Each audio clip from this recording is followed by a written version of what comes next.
Mesdames, Mesdemoiselles et Messieurs, fidèles auditrices et auditeurs, bonjour et bienvenue dans votre émission SLAP, votre revue littéraire.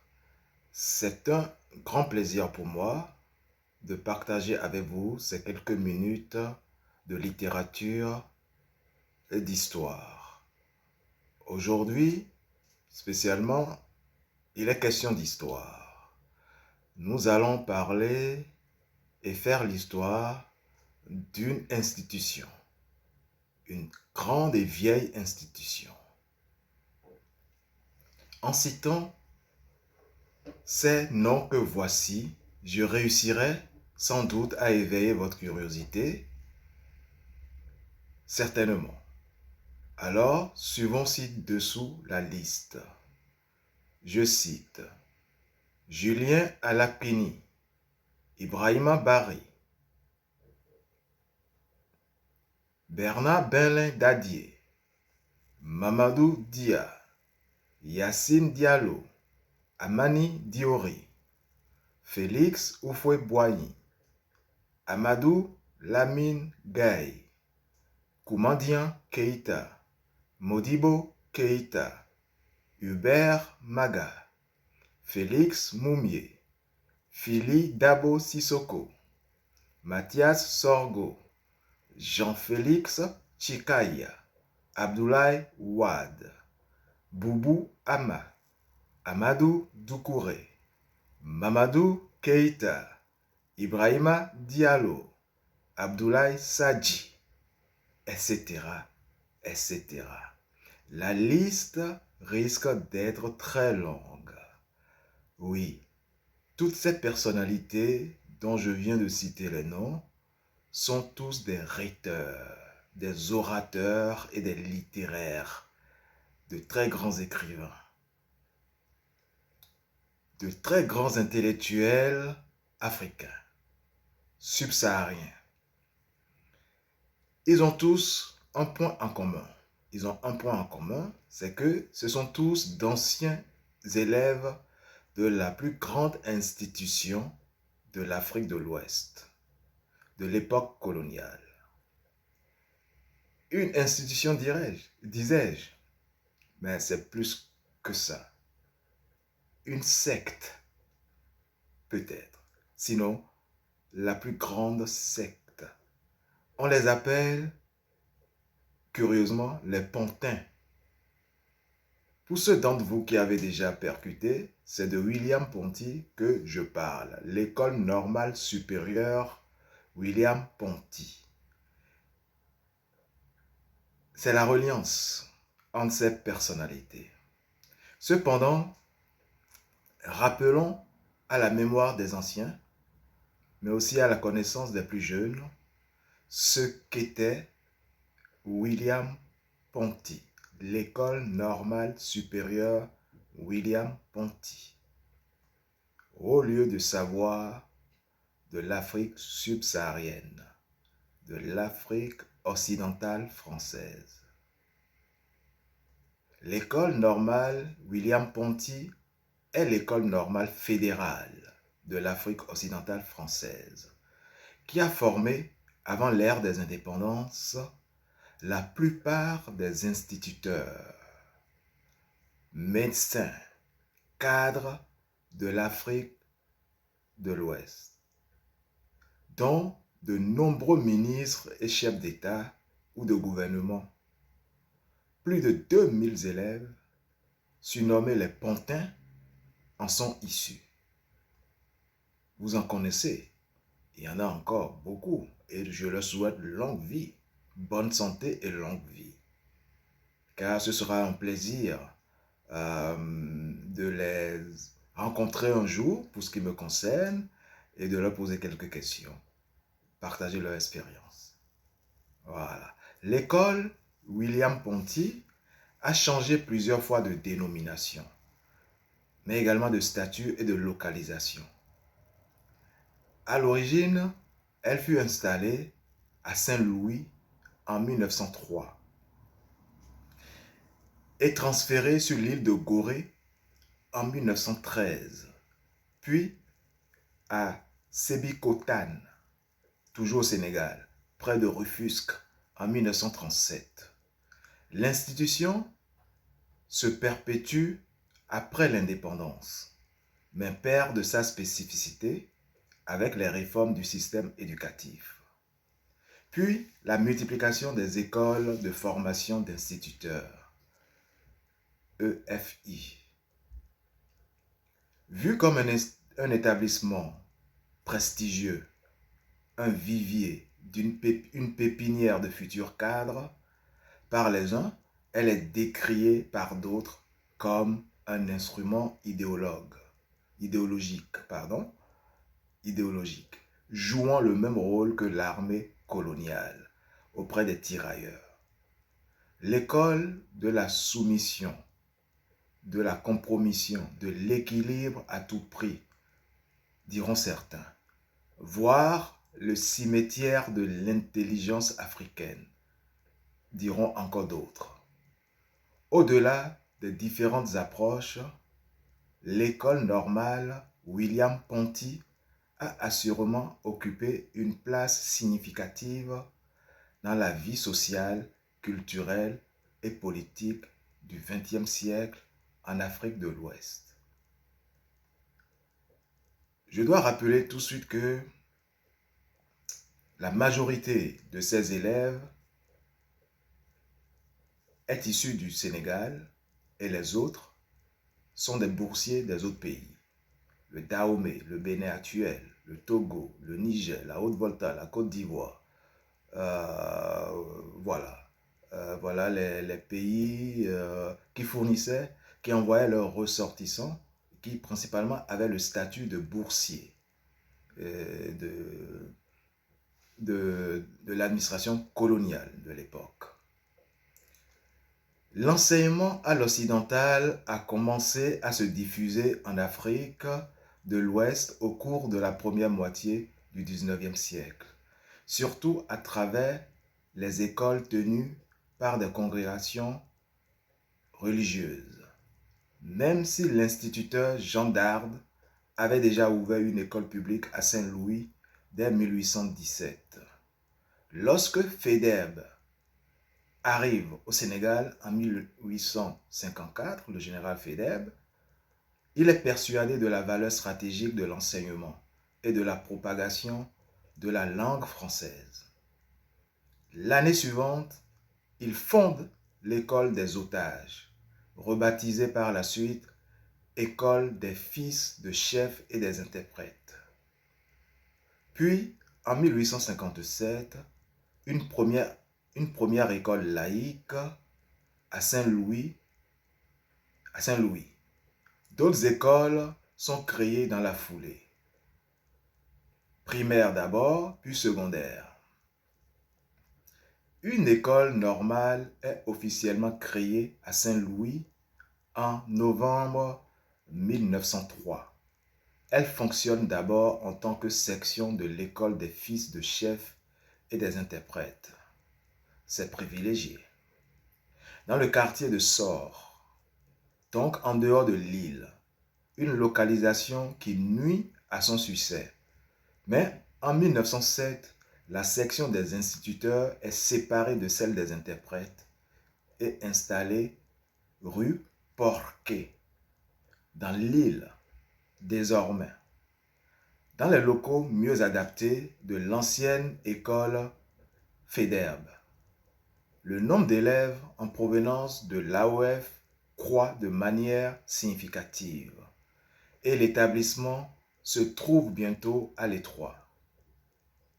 Plusieurs solutions sont alors envisagées, mais aucune n'aboutit jusqu'au départ vers Gorée de l'institution en 1913. À sa création, l'école est placée sous l'autorité du gouverneur général et de l'inspecteur de l'enseignement en AOF. En 1907, elle est placée sous l'autorité du directeur du gouvernement du Sénégal.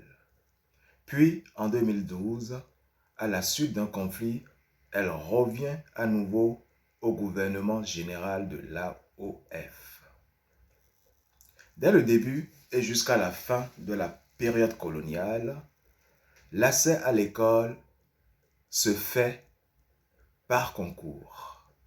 Le certificat d'études primaires, d'abord exigé, ne l'est plus à partir de 1904. La difficulté du concours varie selon les années. 30 candidats sur 50 sont admis, par exemple, en 1905. 35 candidats sur 66 en 1910. 10 admis sur 54 candidats en 2000, en 1912. Ces chiffres indicatifs ne reflètent pas la sélectivité du concours, car seuls les meilleurs y sont présentés. Un grand prestige est donc attaché à sa réussite. Les élèves sont externes, généralement boursiers. Les premières années, ils sont avant tout sénégalais. Mais cette proportion s'inverse par la suite, donnant à l'école son caractère véritablement fédéral. L'école normale d'instituteurs de Saint-Louis sera donc transférée à Gorée le 1er mars 1913 et prend dans un premier temps le nom d'École normale d'instituteurs de Gorée. Mais le 13 juin 1915, le gouverneur général de l'AOF, William Ponty, meurt à Dakar. Et quelques semaines plus tard, l'école fut rebaptisée en son honneur, École normale William Ponty. Mais en 1921, l'école sera réorganisée. Elle intégra l'école d'apprentissage administratif et commercial dite École Faidherbe et change d'appellation pour devenir l'école William Ponty tout court. Elle comprend en effet désormais 3 filières. Une section destinée à la formation des instituteurs, une section générale formant des agents de l'administration et du commerce et une section préparant les candidats à l'école de médecine de l'AOF à Dakar. La section administrative sera néanmoins supprimée en 1924.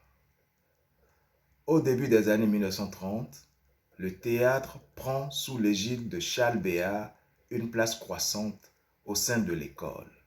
Des pièces sont composées et jouées d'abord lors de la fête de fin d'année, appelée fête d'art indigène, la fête d'art indigène, puis à Dakar et même à Paris au théâtre des Champs-Élysées, dans le cadre de l'exposition internationale de 1937. Ces productions dramatiques trouvent leur inspiration dans la tradition. Les costumes, par exemple, un mariage au Dahomey, la pièce Un mariage au Dahomey en 1934. Et les légendes africaines, Assémien Déhilé, roi du Saint-Louis, écrit par Bernard Benlin Dadier, l'Ivoirien. Alors, élève en 3e année, empruntant quelquefois leur sujet à l'histoire, comme Entrevue de Samori et du capitaine Pérouse, joué en 1936. Donc, à partir de 1933, les élèves doivent rédiger et soutenir des mémoires de fin d'études sur un sujet de leur choix, connu sous le nom de cahier de Ponty. 791 de ces travaux sont conservés à l'Institut fondamental d'Afrique noire, l'IFAN, de Dakar, au Sénégal. Donc, encore consultable de nos jours. À Gorée, l'école est installée dans un grand bâtiment, connu sous le nom de Maison Laffitte, qui fut construit en 1770 sur la place principale de l'île, la future place du gouvernement, par le négociant bordelais Laffitte, d'où Maison Laffitte en son honneur. Cette bâtisse est dotée d'une belle façade ornée en plein centre du loggia aux arcades sur piliers carrés.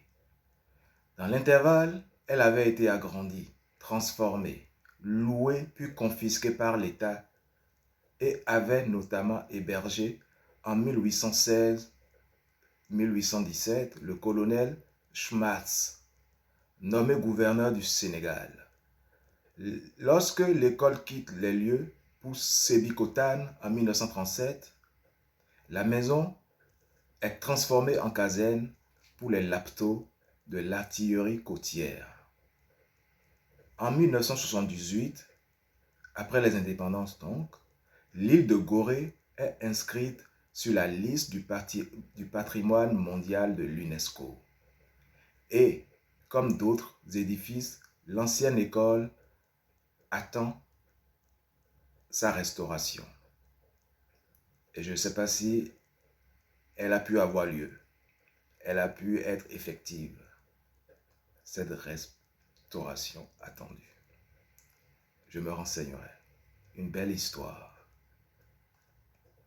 En 1937, l'école est transférée donc à Sébikotane, près de Rufisque, dans une ancienne caserne située le long de la ligne de chemin de fer. William Ponty sera également appelé Sébi William Ponty ou Sébi Ponty. Aujourd'hui, est le nom du village créé par le personnel africain de l'école. William Ponty, Sébi Ponty. En 1965, l'école quitte Sébikotane et une partie des locaux est transformée en prison. Les bâtiments de l'ancienne école figurent sur la liste des sites et monuments classés. Les témoignages sur le parcours des anciens élèves de l'école ne manquent pas, notamment à travers les autobiographies et biographies des personnalités qui en sont issues. La fierté des lauréats et leur ressentiment d'appartenance à un corps d'élite renforcé par le port de l'uniforme et des écussons, le partage de loisirs communs à travers le sport, la musique, le théâtre ou le scoutisme ne font aucun doute.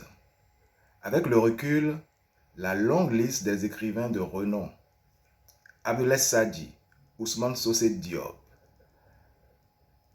et bien d'autres, Bernard Benin Dadier, Julien Alaquini, ou des hommes politiques de premier plan, Abdoulaye Wade, Félix Houphouët-Boigny, Ahmed Diori et autres, qui y effectuent également leur scolarité, accroît encore la satisfaction d'avoir été dans cette pépinière d'exception. Une formule qui a fait florès. Et cette institution demeure toujours jusqu'à aujourd'hui. William Ponty, l'école normale supérieure William Ponty. C'est de ça que je voulais vous entretenir. Nous allons revenir progressivement sur la vie de toutes ces personnalités dont j'ai égrené les noms tout à l'heure. C'est pour ça que je les ai cités. Parce que nous allons revenir sur leur biographie et notamment sur leur bibliographie pour les écrivains les plus célèbres parmi eux. Et en traitant sous un aspect géopolitique, ceux qui sont devenus de hautes personnalités politiques, de grandes figures de la vie politique africaine, nous allons aussi leur consacrer des numéros, des éditions. Mesdames, mesdemoiselles et messieurs, ainsi s'achève notre émission. Je vous remercie pour votre attentive écoute. N'oubliez pas de vous abonner à notre page et de nous faire des suggestions afin que nous puissions nous améliorer et vous proposer de nouveaux contenus plus à vos goûts. Merci beaucoup. Je suis Guillaume Adouvi, fondateur des éditions Ibidoun. Pour ceux qui prennent l'émission en cours, ont pris l'émission en cours. Maison d'édition de livres orientée vers l'Afrique et sa diaspora, mais également vers toute la communauté afrodescendante de l'Amérique, des Antilles et des Caraïbes. Je vous donne rendez-vous si vous voulez continuer avec l'édition littéraire Odyssée dans nos oreilles de la radio panafricaine L'Afrique d'une seule voix. Les lundis, mercredis et vendredis. Sinon, c'est une émission qui passe du lundi au vendredi. Et le mardi et jeudi, elle est animée par ma consoeur Chancel Florence. Donc, je vous donne rendez-vous où on se rattrape ici, sur cette chaîne. Alors n'oubliez pas de vous abonner. Merci infiniment et prenez bien soin de vous.